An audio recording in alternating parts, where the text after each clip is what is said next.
Hola a todos, muy buenos días en Perú, buenas tardes ya en Chile.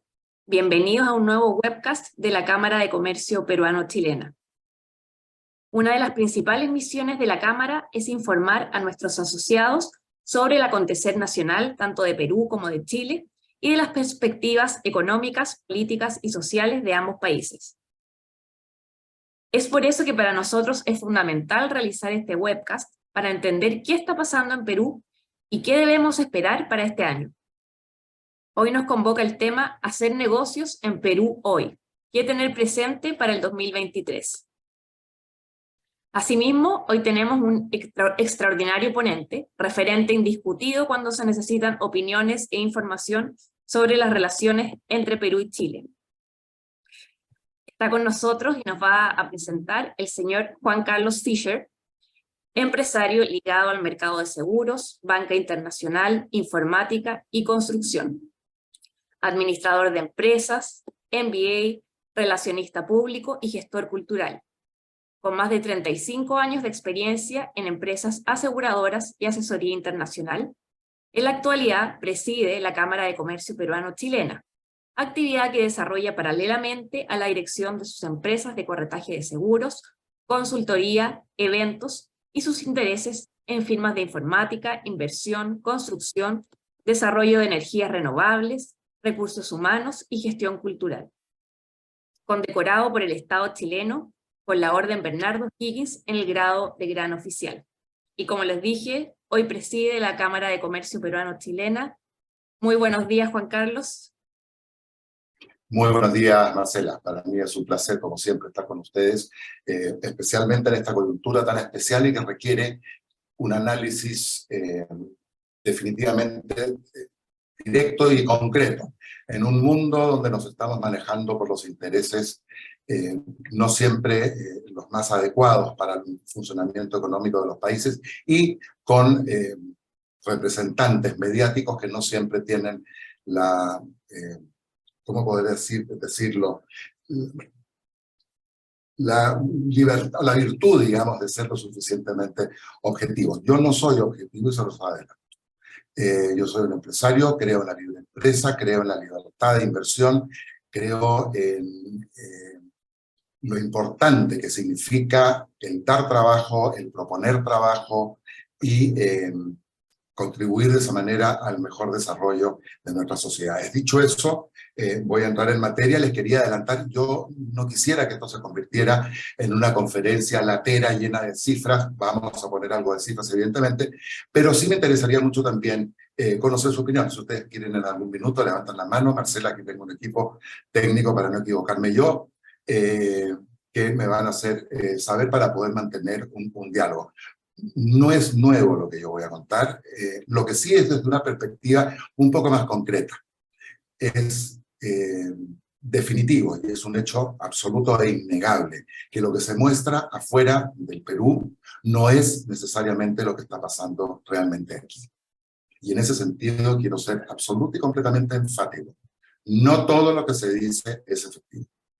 Siempre se tiene una tendencia, siempre se tiene una forma de mirar las cosas que no son las más convenientes. Tenemos lo importante entre Perú y Chile hoy día es que hablamos de más de 35.000 millones de dólares de inversiones entre los dos países. No voy a establecer en cuáles más y cuáles menos, pero eso es lo que tenemos que proteger. Las más de 250.000 familias que dependen del trabajo y la inversión tanto chilena en Perú como la peruana en Chile. Entonces, eso es lo que tenemos que cuidar. Yo no suelo tener muchos filtros en estas cosas que de vez en cuando me trae algo de problemas, pero en el fondo las asumo, porque creo que hoy día el empresariado no se puede mantener al margen de las cosas que suceden en el entorno social y en el entorno político de nuestros países. Nosotros somos una institución, en la Cámara de Comercio somos una institución sin fines de lucro, sin una afiliación política determinada, pero no nos podemos abstraer. Y ya es hora que nosotros empecemos a decir las cosas tal como son, o como por último se ven desde otra perspectiva. Yo creo, Marcela, que dicho este preámbulo, podríamos comenzar con la presentación.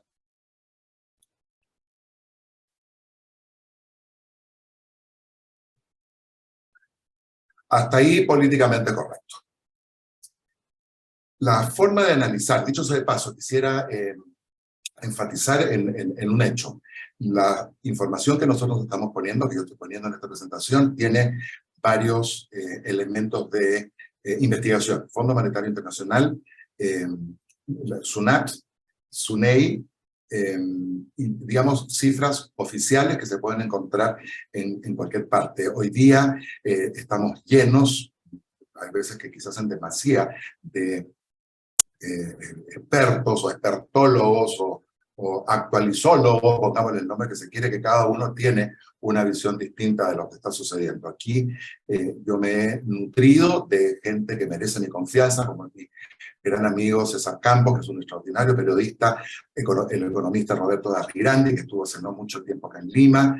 En fin, quiero en ese sentido que tengan la tranquilidad que la información que yo estoy pasando, al margen de mis opiniones mías, de las opiniones personales, evidentemente la información que nosotros tenemos tiene el asidero, como repito, en las instituciones que yo les acabo de mencionar. Vamos adelante, por favor. ¿Cómo podemos determinar, cómo podemos analizar la situación en Perú? Lo tenemos que ver en una perspectiva, en 3 momentos que yo considero que han sido una debacle política.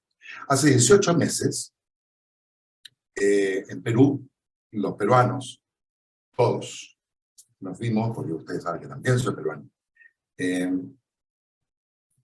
frente a una urna de votación para tener que elegir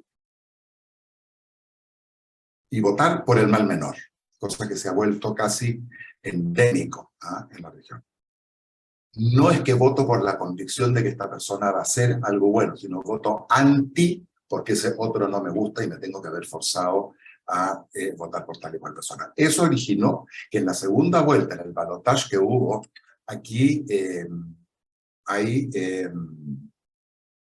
la segunda vuelta, como les repito, hubieron 2 personajes que fueron los que enfrentaron, que tenían menos del 18% de apoyo cada uno. Eso da una idea de cuáles fueron los resultados. Entonces, el presidente Pedro Castillo, el expresidente Pedro Castillo, asume la presidencia con un bajísimo porcentaje de votación real y concreta. ¿Qué originó esto? Evidentemente una persona que, en mi concepto, y el de muchos, evidentemente no estaba preparada para asumir un reto tan importante como eso. Y esto fue lo que originó esta debacle que durante 17 meses se cambiaron 83 ministros de Estado. Algo nunca visto y un récord realmente de lo cual no es posible enorgullecerse. Eso evidentemente originó que en todos los estamentos del Estado se coparan los mandos medios, los mandos superiores y los mandos directrices. ¿Qué se originó con eso? Un laberinto del cual era absoluta y completamente imposible salir. No se tenían las directivas, la gente no estaba preparada y todos estos puestos fueron copados por personas allegadas al expresidente Castillo. ¿Cuál era el objetivo de este señor en su minuto? Y que fue un hecho concreto, era enfrentar el Parlamento, que era la única posibilidad que tenía, ver forma de disolverlo y lograr su tan ansiada nueva constitución y una nueva constituyente y así perpetuarse en el poder.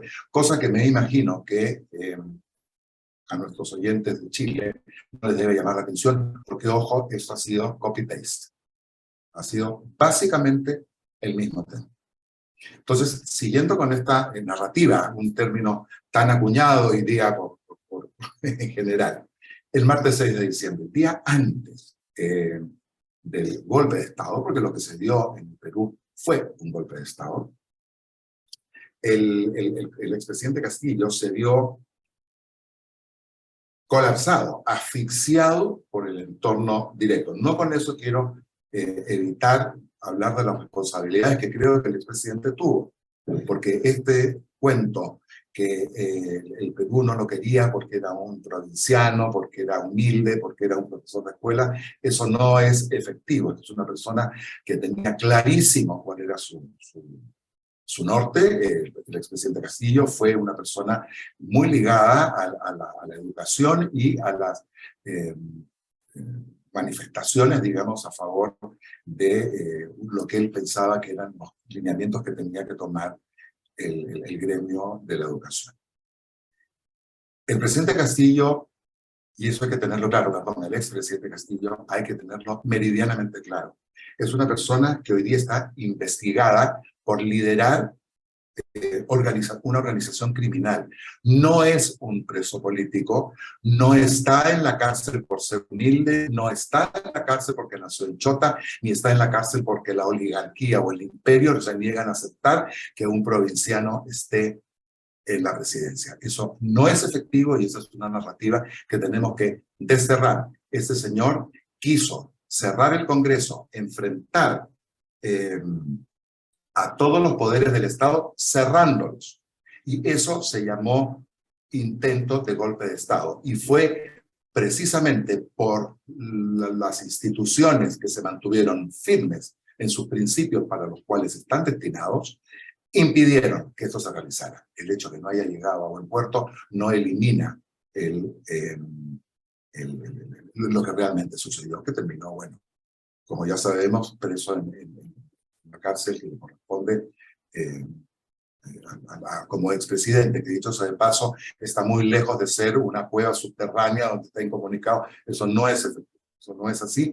Tiene todos sus derechos y los derechos humanos garantizados de forma tal que esa también es una narrativa que hay que desterrar. ¿Ah? Así llegamos al día 7 de diciembre, donde un presidente que se vio dubitativo, que se vio nervioso, que se le vio con unas hojas de papel temblando, que es lo que originó que muchos de sus allegados establecieran que él había sido drogado, que había sido obligado a dar un discurso de esta naturaleza, que él no quería.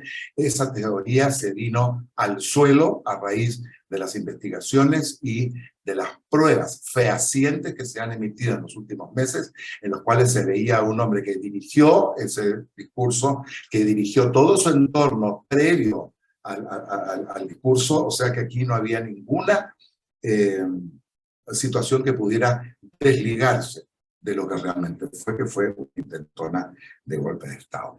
Mientras se le hablaba en esta situación, por ahí me puedo equivocar en el tiempo-espacio, pero en el Congreso se votaba por su vacancia, donde tibios y troyanos votaron por la vacancia presidencial, lo que hizo que pudiera tener o estar expuesto a que fuera destituido democrática y constitucionalmente del puesto que ocupaba. Y eso se logró, como repito, gracias a la firmeza de las Fuerzas Armadas, de las Fuerzas Policiales, que impidieron que el expresidente Castillo huyera hacia la Embajada de México, donde ya tenía arreglado un asilo. La prueba está que toda su familia, o sea, su esposa y sus dos menores hijos están allá. Eso estaba cantado y estaba proyectado. Creo que podríamos pasar a la siguiente.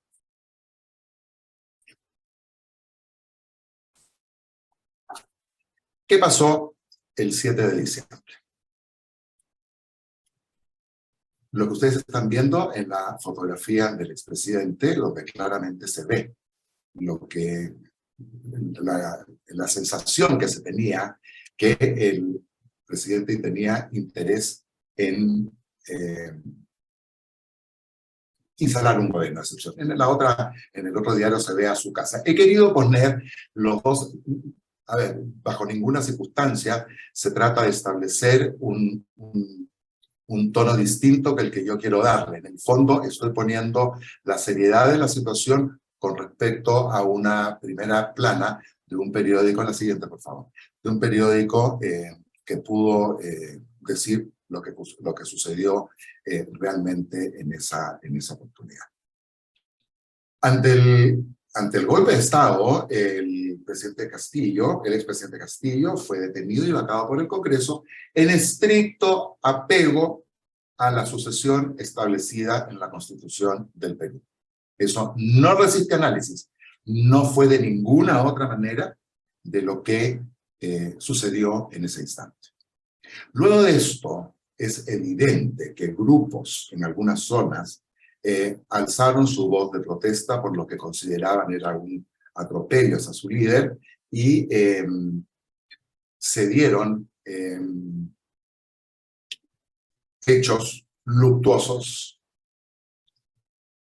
que han sido, en mi concepto, manejados por cúpulas de una tendencia claramente izquierdista y desestabilizadora. La protesta es un derecho constitucional innegable, pero la violencia, la matanza, el asesinato, la quema de locales públicos, la interrupción de las carreteras, eso no es constitucional. Esos son delitos. Y lo que sucedió en el Perú es eso. Y las marchas que se dieron, dizque pacíficas, con el objeto de protestar y apoyar, terminaron siendo, en su mayoría, hechos delincuenciales y mucho menores que lo que se dio y lo que se mostró internacionalmente. Hoy día, felizmente, gracias a Dios, y entre las pruebas que existen, hay comitivas encabezadas por embajadores, por empresarios que han estado la semana pasada en Washington, ahora entiendo que están yéndose a Europa a tratar de contrarrestar esta negativa de gente que no entendemos cómo, ni siquiera, y de dónde salen los fondos para poder hacer este proselitismo negativo en contra de una medida absolutamente constitucional. Nos puede gustar o no la situación, nos puede gustar o no que la presidente Dina Boluarte haya asumido, pero es lo que tocaba, lo que la Constitución mandaba. Y no nos olvidemos que la presidente Dina Boluarte era miembro del mismo partido y de la misma tendencia del ex presidente Castillo. A la fecha, hoy día, la toma de carreteras está prácticamente anulada. En mi concepto creo que ha sido tardío eso, porque esto evidentemente originó desabastecimiento. Ustedes saben que en Lima es la capital tremendamente centralizada del país y está, los suministros alimenticios se dan por el interior del país, especialmente del centro y del sur.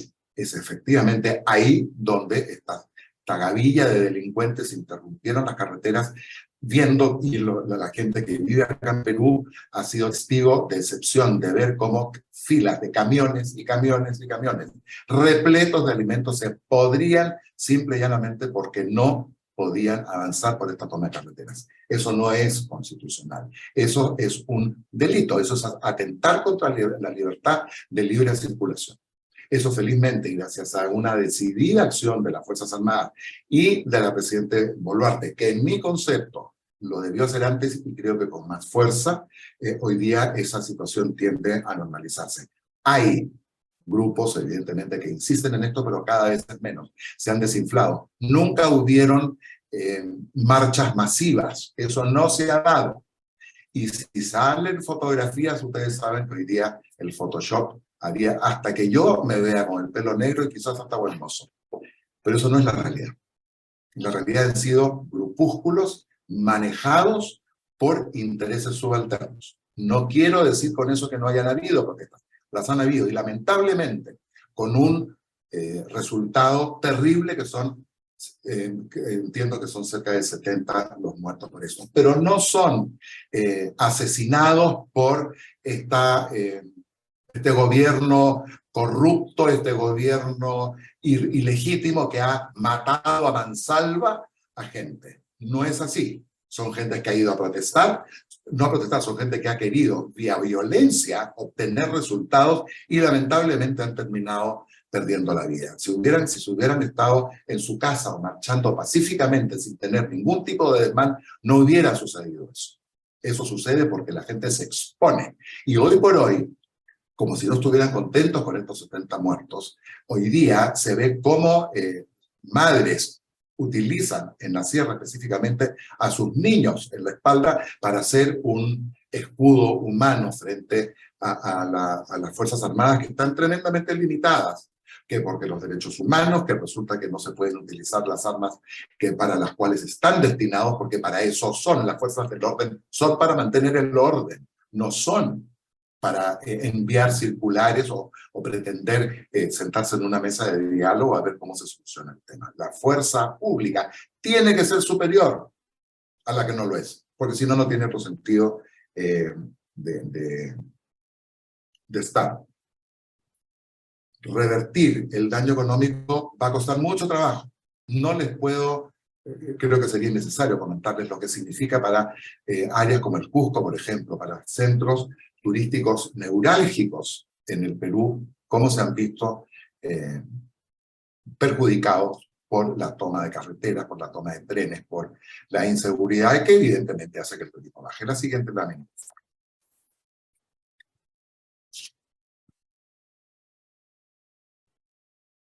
¿Quién es Dina Boluarte? Dina Boluarte es la siguiente, por favor. No quiero que esto parezca una alusión específicamente a ella. Ya se han, como repito, liberado la mayoría de las carreteras y, como decimos acá en el título, ¿por qué se iniciaron estas protestas? Evidentemente porque hubo un descontento de ciertas personas que terminaron en la situación en que terminaron. Ustedes ven en el lado izquierdo, en la primera fotografía, a los policías armados con estos escudos de plástico, teniendo que afrontar una turba. La siguiente, por favor. ¿Qué se puede esperar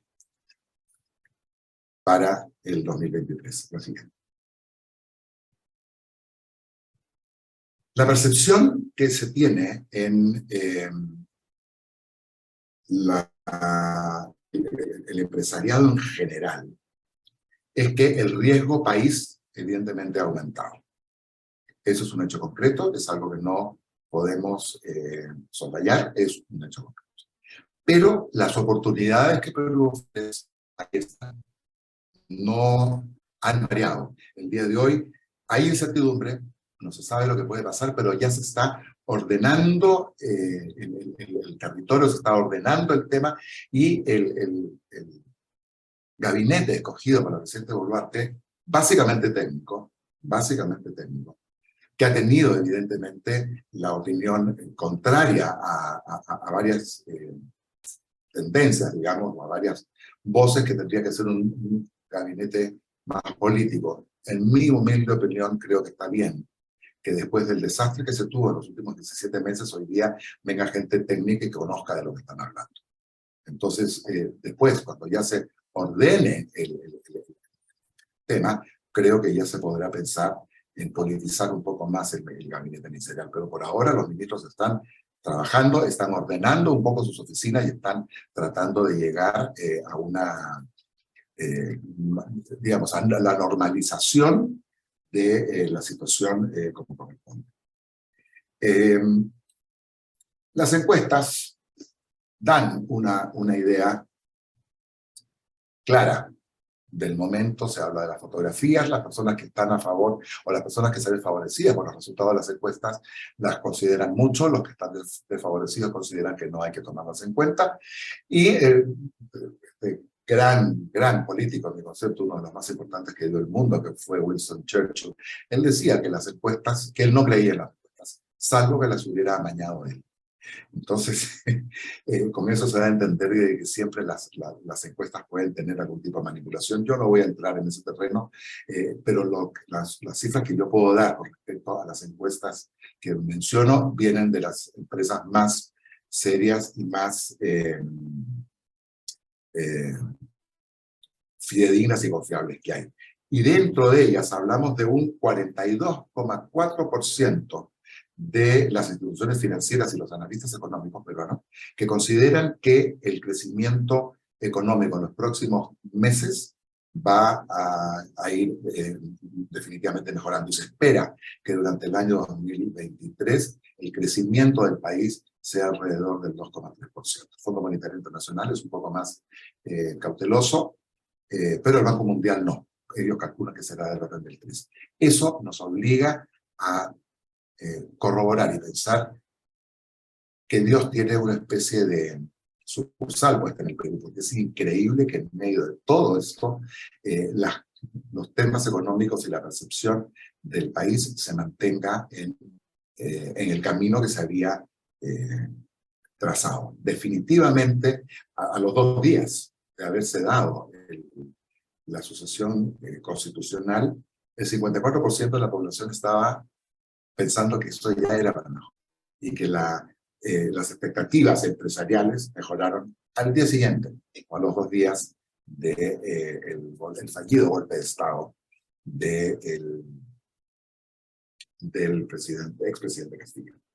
Perú va, y de acuerdo a las informaciones que se tienen, tanto como repito, el Fondo Monetario Internacional y de los principales economistas que han pasado por conferencias nuestras, consideran que el Perú va a seguir creciendo, y no solamente va a seguir creciendo, sino que va a tener un crecimiento superior al proyectado para América Latina y el Caribe. Como repito, redondeando o bordeando el 2%. Tema inflacionario, que no es un tema menor. En el año 2022 fue cerca del 8,4% más o menos, y para este año se calcula entre el 4 y el 5, que dada las circunstancias de la coyuntura política, realmente es insólito, y eso está, esos son símbolos tremendamente positivos en lo que podemos esperar para nosotros, para el Perú. El dólar tocó su pico más bajo en los 8 meses en febrero de este año.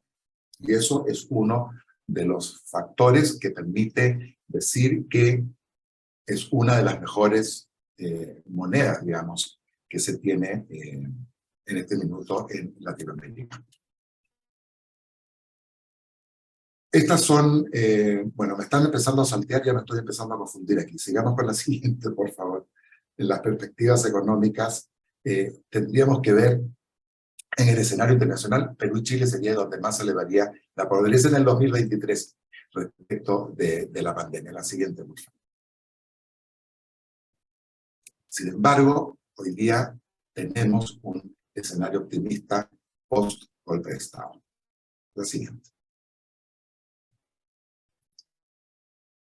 La siguiente. Por si acaso, esta presentación está siendo grabada y esto va a estar colgada en nuestra página. Estos son datos que salieron en diferentes medios de prensa donde se ve ahí, bueno, claramente que las expectativas empresariales mejoraron tras la destitución del presidente Castillo. Los principales factores económicos, sectores económicos en los que habrá buenas oportunidades, y es aquí donde yo quiero incidir. La siguiente, por favor. Perú, esa es bueno, esto fue una entrevista que me hicieron en la segunda, el 23 de enero, donde, no obstante, no estoy muy bien retratado por ahí, pero yo no he sabido, y eso me corrobora porque hasta la fecha sigue siendo igual. No hemos tenido información de empresas chilenas que quieran dejar de venir al Perú o que hayan dejado de estar interesados en Perú o retirar su inversión aquí. La siguiente. Me están haciendo, estos son la prueba fehaciente de que esto se trata de una transmisión en vivo. La siguiente, por favor. Aquí es donde tenemos que incidir, en el optimismo por el golpe de Estado. Perdón, ¿hay algún comentario, Marcel? No, todavía no, así Ya. que los invitamos a dejar sus preguntas y comentarios para responderles. Así que continuamos. Perfecto. Muchas gracias. La siguiente, por favor. Por eso ya lo acabo de mencionar. La siguiente. Aquí me quiero detener. La minería, Perú y Chile van a tener juntos, en términos muy cercanos, el 50% de la producción mundial del cobre. Esto hace que sea de las industrias más importantes que tiene el Perú y Chile en común. Las inversiones que se proyectan para este año, estamos hablando de 7.000 millones de dólares, solamente este año. La cartera que hay de 52.000, en total, bueno, aquí dice 53.000, hasta hace muy poco eran 52.000 millones de dólares, estamos hablando solamente en exploraciones de 600 millones. Las mineras como Bambas y Quellaveco tienen proyectos de ampliación y seguirán invirtiendo, no obstante lo golpeadas que fueron en el momento de estas asonadas políticas. Las Bambas inclusive llegó en un momento a cerrar. La siguiente, por favor. En el tema agropecuario, esto evidentemente originó y ha sido un sector económico que se ha visto tremendamente afectado, porque no nos olvidemos que venimos saliendo de una pandemia. Entonces, después de una pandemia, que venga una situación política de esta naturaleza y que hoy día, lamentablemente, se corona con un nivel de inundaciones en el norte del país terrible. Acá en Lima, todas las noches está lloviendo y eso es en serio. Para nuestros amigos chilenos que siempre han dicho que en Perú se quejan de lluvias, hoy día sí está lloviendo en las noches acá en Lima. Y eso está originando tremendos problemas en la economía y, bueno, evidentemente en la salud y en el diario vivir de la gente del norte, especialmente del norte. Como están viendo ahí, calculamos que la actividad agropecuaria podría subir el 34% durante el año 2023, si es que no han llegado todavía a esa zona, las inundaciones en los cultivos de arándanos y de uvas, que son hoy día los dos elementos más importantes. El siguiente de los sectores económicos importantísimos es el tema de los servicios, que como ustedes bien saben, en Perú no habrán no se van a ver perjudicados bajo ninguna circunstancia, sino absolutamente todo lo contrario. Perdón. La siguiente, por favor. Es una fotografía o una composición fotográfica que hay que analizar y a profundidad. En los últimos 30 años, quizás un poco más, ha tenido Perú un crecimiento sostenido. Esto no se ha debido a la magia, esto no tiene origen en el destino, esto tiene origen en dos factores políticos que son muy importantes. La primera, la Constitución actual, que ha ofrecido los candados necesarios para evitar que los sucesivos gobiernos metan la mano donde no la tengan que meter y originen una combustión tal que se evite que el crecimiento y que la economía se mantenga como se tiene que mantener. El Banco Mundial, por ejemplo, había establecido, gracias a este tema que lo llaman el milagro económico, que el Producto Bruto Interno en los últimos 30 años se había multiplicado por 6 su valor desde el año 1993, que se dio la Constitución actual, y el año 2000. Y hay cifras muy elocuentes. Más del 20% de la población en el año 2022 vivía con menos de $2 al día. Y esa cifra se ha reducido ya en más del 5%. Siguiente. ¿Cómo ha logrado la economía progresar en forma permanente luego de estar? Ya les mencioné el modelo económico blindado por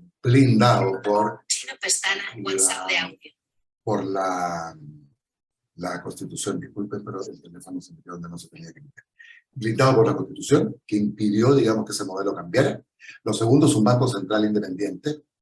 El Banco Central de Reserva mantuvo en los últimos 30 años su independencia absoluta hasta el día de hoy. El directorio del Banco Central se ha mantenido estoico y realmente con una política que es la que nos ha salvado de la debacle. Y el otro factor es la estabilidad en el Ministerio de Economía. Se han sucedido, bueno, con ciertos pics en algún minuto de ministros que no han estado a la altura del reto, pero en general la estabilidad que ha ofrecido el Ministerio de Economía y Finanzas es la que ha dado que esta situación se mantenga y se pueda, y que no se haya revertido la situación económica. La siguiente. Bueno, eso ya lo acabamos de mencionar. La siguiente, el modelo económico dictado por la Constitución, y la última, la estabilidad del Ministerio de Economía y Finanzas. La siguiente. He querido darles un brevísimo resumen utilizando elementos de fácil, no solamente recordación, sino de fácil corroboración. El mensaje es: Perú sigue y seguirá siendo un país de oportunidades en infraestructura, en inversiones agrícolas, acuícolas, forestales, las personas, los intereses de los chilenos que tenían intenciones de venir al Perú, eso no debe cambiar. La incertidumbre juega en contra, hay que tener paciencia, hay que tener armado el proyecto y esperar la oportunidad primera que se ofrezca para poder darle el vamos. No se tiene claro a dónde quiere ir todavía la presidenta Boluarte, en el sentido que no se han dado las condiciones para el adelanto de elecciones. Eso está hoy día en un ir y venir del Congreso con el Ejecutivo, que realmente los ciudadanos de a pie no... Hola, Margarita, ¿está ahí? Don Marcial, si pusiera... Ahí está. Una vez más, estas son las ventajas y desventajas de las transmisiones en vivo. La razón por la cual no se termina de definir esto es porque el Congreso no se ha terminado de poner de acuerdo. Hay una facción que quiere el adelanto de elecciones para el año 2024, otra facción la quiere para el año 2023, otra tercera se quiere quedar hasta el año 2026, que es el periodo constitucional por el cual fueron elegidos, y hay otra minúscula que pretende que se vayan absolutamente todos, cerrar el Congreso, que haya una asamblea constituyente para incorporar al Perú una nueva constitución, pensando erróneamente, en mi concepto, que la constitución o que una nueva constitución va a ser la panacea. Y ese es el relato que tenemos los empresarios y las personas que tenemos intereses en que nuestros países subsistan y mejoren, es el relato que tenemos que compensar. Las nuevas constituciones no solucionan el porcentaje de hambre en un pueblo, no aumentan el sueldo mínimo vital ni bajan el precio del pollo. Eso lo hacen las normas que se dan en los congresos. No se necesita una nueva constitución. Si bien hay que modernizarla, por supuesto, que se cambie de acuerdo con las normas establecidas que la propia constitución establece. No hay por qué pensar en que tiene que haber una constitución nueva. Y más aún si es que el costo de eso va a ser la muerte de ciudadanos, va a ser el desabastecimiento de la capital, va a ser la hambruna de los niños, y menos en una situación post-pandemia y hoy día con todos los avatares que se están teniendo desde el punto de vista climático. Tengo la firme esperanza de que el Perú va a salir adelante, y al igual que Chile, y que los elementos que conducen al fortalecimiento no solamente de las economías, sino de los países, van a seguir por el cauce que corresponda. Esto evidentemente tiene riesgos. Evidentemente la gente que no quiere esta situación, evidentemente los grupúsculos que creen que por la violencia van a lograr conseguir algo, son los que más ruido hacen. Y es por eso que nosotros nos estamos animando a tener estas tribunas abiertas, para que la gente y el empresariado opinen. Y hagamos todos oír y sentir nuestra voz. Hace un par de días fui invitado a la transmisión de mando de la CONFIEP, el equivalente a SOFOFA en Chile, donde asistió la presidenta Boluarte. Yo me quedé gratamente impresionado con el discurso. Esto no es una propaganda a favor de, yo estoy estableciendo un hecho concreto de acuerdo a mi opinión. Fue un discurso inclusivo, no me refiero a inclusivo de lenguaje, inclusivo con el cual los que me conocen saben que estoy absoluta y completamente en contra. Tenemos uno de los lenguajes más ricos del planeta, no veo por qué hay que destruirlo. Pero fue un discurso donde se habló al presidente saliente y al entrante de trabajar en conjunto, de ver formas de que los proyectos salgan adelante en forma conjunta, y yo le creí. Fue más allá de la típica retórica populachera, que creo que no se dio en esos términos. Y me encontré con una persona que está definitivamente orientada hacia donde tiene que ir. Si es que eso es un discurso político que después va a sacar las garras, eso no lo sabemos. Lo que sí, el hecho concreto, que las marchas se desinflaron, que las tomas de carreteras ya no existen, o existen en forma muy parcial, y que el Perú está empezando nuevamente a estar sentado en forma tranquila, mirando hacia el futuro.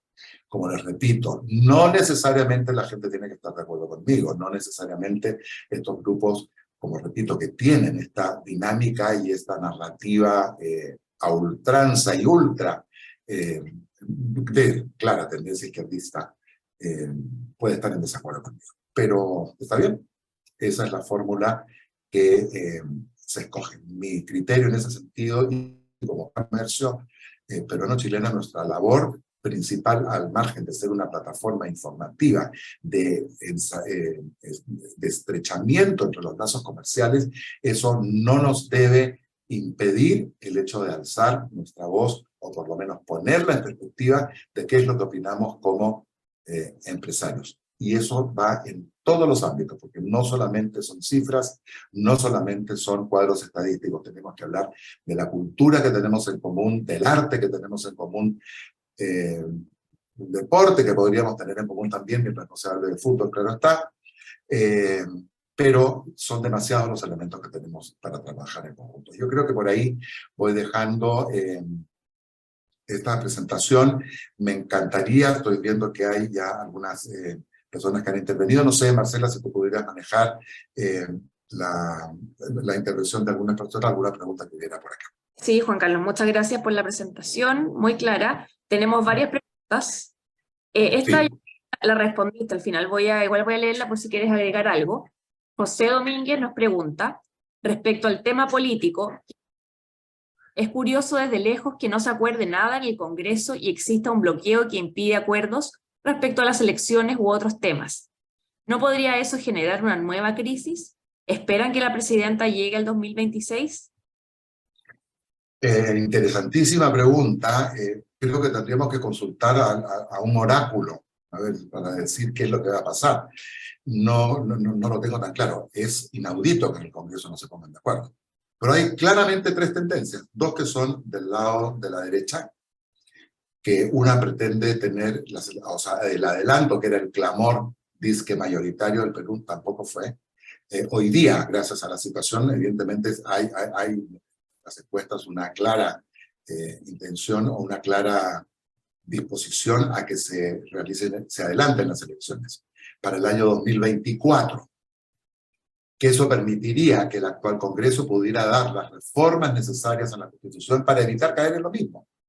O sea, la Constitución tendría que modificarse, por lo pronto volver a la bicameralidad, que eso le daría un balance mayor a la situación por un lado. Por el otro, en mi concepto, eliminar el voto preferencial, que es lo que hace que personas del mismo partido compitan entre sí ante una curul en el Congreso, en lugar de competir contra el partido contrario, que es lo lógico y lo razonable. El voto preferencial hace que dos o tres personas, dos personas tengan que competir entre ellos mismos en el Congreso, y eso realmente es un absurdo.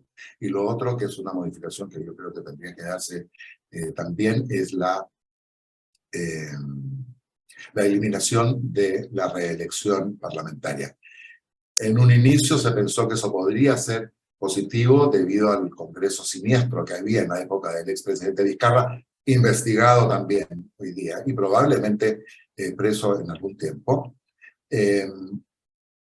Dio origen a que los cuadros profesionales y expertos del Congreso no pudieran ser reelegidos, lo que hace que se llene el Congreso de impresentables que no tienen idea de dónde están parados y que simplemente están ahí por poner un sueldo. Que esa es una afección, evidentemente, de los que pretenden quedarse hasta el 2026, porque gente que ha manejado, no quiero personalizar porque no conozco los nombres, pero hay gente que eran repartidores, digamos, de mercadería en bicicleta y que hoy día han visto multiplicado por 600 su sueldo. Y evidentemente esa gente no se quiere ir. Entonces, ¿qué eso originaría otra crisis? Esperemos que no. La presidenta Boluarte dijo en su discurso de inauguración, el día que asumió, que ella asumía la presidencia hasta el año 2026 de acuerdo a la Constitución. A raíz de las situaciones que se dieron posteriormente, ella retrucó y dijo que se iba a ir en el momento que el Congreso lo determine. ¿Qué es lo que va a suceder? No lo sabemos. Se ha abierto una nueva puerta hoy día, literalmente hoy día, para la nueva argumentación de parte de los grupos que están dispuestos a hacer nuevas elecciones o adelantar las elecciones para presentarlas en el Congreso. Veremos qué sucede. Gracias, Juan Carlos. José Yáñez nos pregunta, buenos días y muchas gracias por la presentación. ¿Existe algún estimado del impacto sobre el PBI de los desastres naturales que vienen sucediendo en el Perú? No, todavía no. Yo no me atrevería a dar cifras en ese sentido porque es muy prematuro decirlo y creo que eso tendería definitivamente a alarmar más allá de lo necesario. Ojo, no estoy minimizando lo que está sucediendo hoy día en el norte del país, que es muy serio, las inundaciones son terribles, pero no hay cifras que en este momento serían, creo, de mi parte tremendamente responsable aventurar un estimado. Gracias. Después, Víctor Venegas nos pregunta, hola a todos, agradecer la presentación. Si hay adelanto de elecciones, ¿quiénes podrían ser los posibles candidatos o líderes que podrían encabezar un nuevo gobierno? Bueno, eso también es una magnífica pregunta. Yo hice esa pregunta en un foro no hace mucho y bueno, no me contestaron. Definitivamente no me contestaron. Y creo que me voy a copiar de mis antecesores en eso. No puedo contestar eso porque en el fondo no se sabe. No hay partidos, no hay líderes que uno puede pensar en este minuto. ¿Ah? Y decir tal persona. Hay personas evidentemente tremendamente citadas, pero no sabemos si es que están dispuestos a hacerlo. En este minuto es muy difícil poder establecer o poder dar nombres de quiénes son las personas que podrían estar pensando en candidatearse.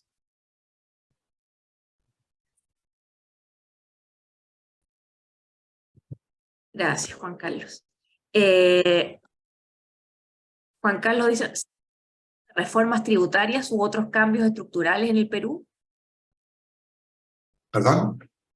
¿Se ven atisbos de reformas tributarias u otros cambios estructurales en el Perú? No, no se ha tocado ese tema. Hoy día creo que el centro de las discusiones y el centro de la preocupación está en el tema político, más que en el tema tributario. No hemos, bueno, que yo sepa, no hay ningún elemento que permita decirlo mismo. Pues, finalmente Benjamín Ruiz Tagle nos pregunta, muchas gracias por la presentación, muy buena. Entendiendo que Chile es un gran socio para la economía peruana y debemos estar alerta a las oportunidades para poder invertir. ¿Qué se ha visto o cómo se prospecta la inversión privada local considerando la situación política y social? A ver, ¿me la puedes repetir, por favor? Porque se cortó Sí. aquí un poco. Dice, entendiendo que Chile es un gran socio para la economía peruana y debemos estar alerta a las oportunidades para poder invertir. ¿Qué se ha visto o cómo se prospecta la inversión privada local considerando la situación política y social? Mira, la incertidumbre evidentemente hace que las inversiones tengan un arqueamiento en la ceja. Eso es un hecho concreto. No veo que haya una restricción o que vaya a haber un pare en ese tipo. Yo creo que las perspectivas siguen siendo las mismas. Hoy día hay que tener un poco más de cuidado. Quizás se demoren un poco más, pero no creo que vayan a haber grandes cambios al respecto. Acaba de estar acá el Consejo de Negocios de Chile, donde está teniendo la oportunidad de conversar con empresarios de muy alto nivel, y los cuales mantienen su credibilidad en el Perú y mantienen la confianza en sus inversiones de todas maneras. Evidentemente no vamos a tener un boom en este minuto, pero por ejemplo retiros no hemos tenido ninguno y nada que se presente, nada que se vea en el camino. Me ha entrado internamente un comentario que dice que cuando hablas de cambios de ministros, 80 es mucho, pero 80 de cuántos. Y lo que yo quise decir con eso, que el presidente Castillo, el expresidente Castillo, perdón, cambió a 83 ministros de sus propias carteras, lo cual eso es algo eso es inaudito. ¿De cuántos? De 24, o sea, son 24 ministerios, que cada uno tiene un ministro. No todos los ministerios fueron cambiados, pero que hayan 83 cambios ministeriales en 14 meses es algo inaudito. Eso, yo sé que es mucho. esa es la razón que puede, digamos que existe para poder decir de que eso es una cifra realmente inaudita. También me pone poner algunas frases, perdón, la incertidumbre debe ser traducida a cifras, poner cifras macro. ¿Cómo poner en una cifra macro la incertidumbre? La incertidumbre es algo que evita que algo avance. ¿Ah? Pero yo no puedo decir o decirte que tales personas o tal número de personas está sufriendo de incertidumbre. Eso es una sensación que se tiene y que hace que uno ponga los cambios en parking, ¿no? No más que eso, no significa retroceder, porque eso no es lo que estamos viendo aquí. El interés que existe de los empresarios chilenos en el Perú no ha bajado, y lo hemos visto con todos los elementos y con todas las conferencias que hemos nosotros efectuado durante el transcurso de estos últimos meses. Estamos a un nivel de 2 y 3 eventos por semana. Eso es algo que no se había dado nunca. ¿Ah? Y con promedio de asistencia en temas técnicos de alrededor de 50, 60 personas, bueno, en temas políticos como ahora ha sido un poquito más grande la audiencia, pero de esos 2 o 3 veces por semana, y eso mantiene, digamos, el interés de la inversión chilena en el Perú. Por ejemplo, el éxodo de capitales peruanos hacia el exterior ha sido infinitamente más bajo que el que hubo en Chile. Eso es un hecho concreto. Marce. Muchas gracias, Juan Carlos. Ahí estamos con las preguntas. ¿Hay alguien que tenga ganas de hacer algún comentario? Porque estamos ya casi sobre la hora. Si se puede, aquí hay alguien que le ha levantado la mano. No, esa era la misma. Bueno, sucede siempre. En una última conferencia que estuvimos con el gran economista Roberto Darrigán, tuvieron una serie de preguntas que se hicieron justo en el momento que él estaba saliendo de la sala. La gente en el medio siempre tiende a evitar hacer comentarios públicos. Pero así es, para mí ha sido un gusto poder tener, a ver, creo que aquí hay alguien. Agradezco, muy buenos comentarios, Juan Carlos. Yo te agradezco, Marcela, y les agradezco a ustedes el haberme acompañado en esta hora de una presentación que no ha querido ser un pasar cuadros y cifras y estadísticas. Yo he querido básicamente comentar desde una perspectiva un poco menos sesgada que lo que se ve. No lo que se ha mostrado a nivel internacional, y me refiero específicamente a temas mediáticos, ha sido la realidad. Eso no es lo que está pasando en el Perú. Nosotros aquí, los que vivimos en Lima, no estamos caminando por las calles pensando que nos va a venir un militar a tirarnos un balazo.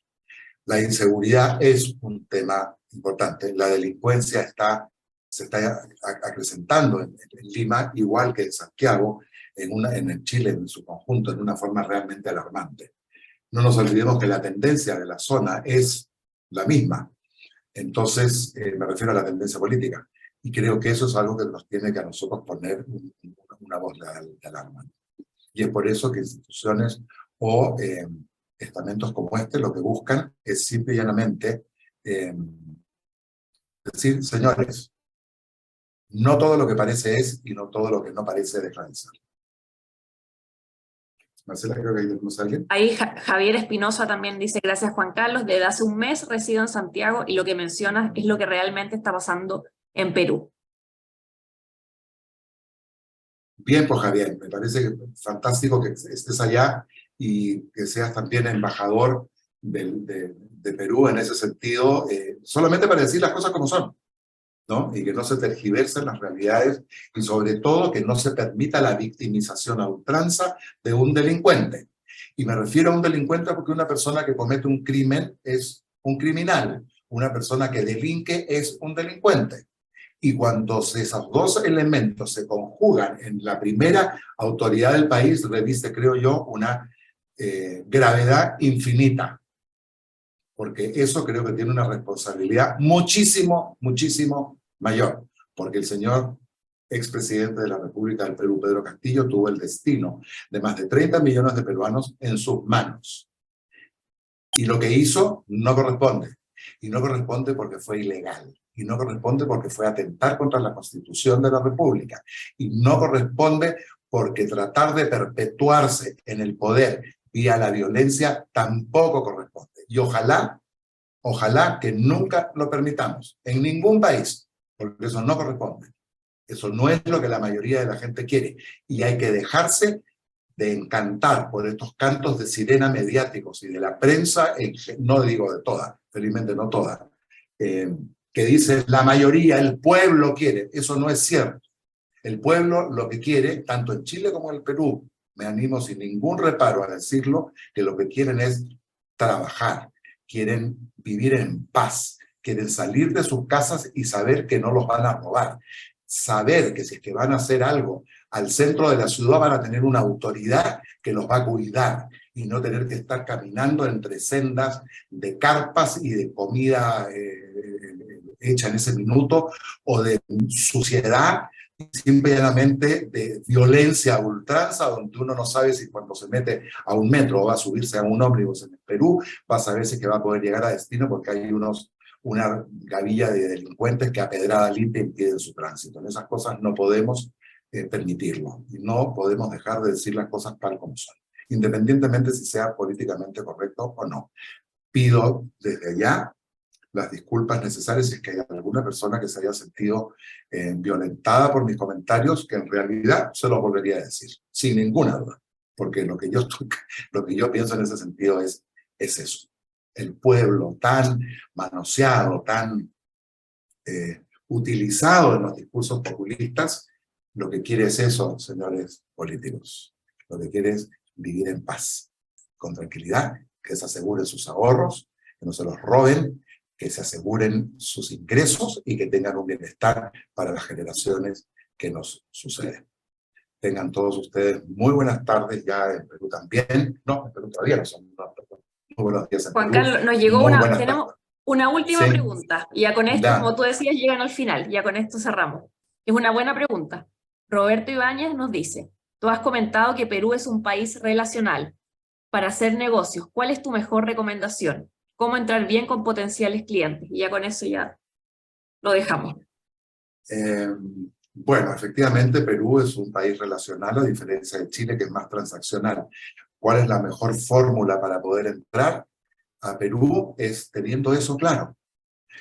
Al peruano le gusta relacionarse con la gente, al peruano le gusta sentirlo cerca, al peruano le gusta crear un bonding personalizado con las personas con las que va a trabajar o las personas con las que va a invertir.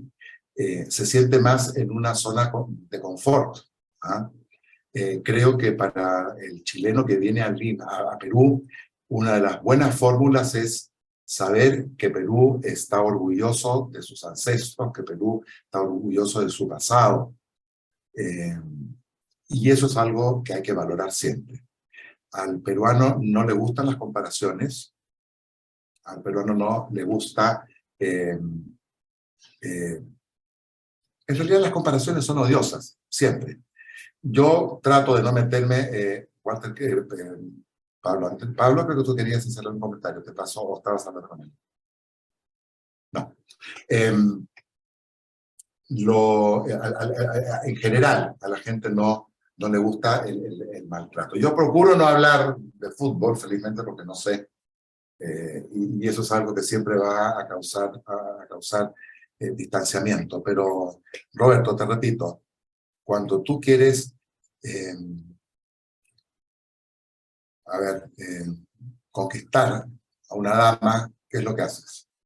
¿Ah? Eres amable, le das en el gusto, averiguas qué cosas son, qué color son las flores que le gustan, y por ahí va el tema. Yo creo que en ese sentido, si eso lo llevamos esta reflexión a la inversión, creo que por ahí va el tema. No es una fórmula mágica, pero creo que sí da muy buenos resultados. Listo. ¿Estamos? Juan Carlos, bueno, estamos en la hora también. Estamos en la hora. Ok. Ahora sí, nuevamente muchísimas gracias a todos los que nos han acompañado. Para mí ha sido un gusto saberlos al otro lado de la pantalla. He visto amigos queridos de todas partes. lo que para mí es un honor y un placer. Me encantaría verlos muy pronto por aquí. Ya les van a llegar la información con respecto a las nuevas actividades de la Cámara de Comercio. Muchas gracias, Mayre. Muy buenas tardes, tengan todos ustedes y hasta la próxima. Muchas Gracias, gracias. Marcela. Gracias, buenas tardes, que estén bien. Buenas tardes.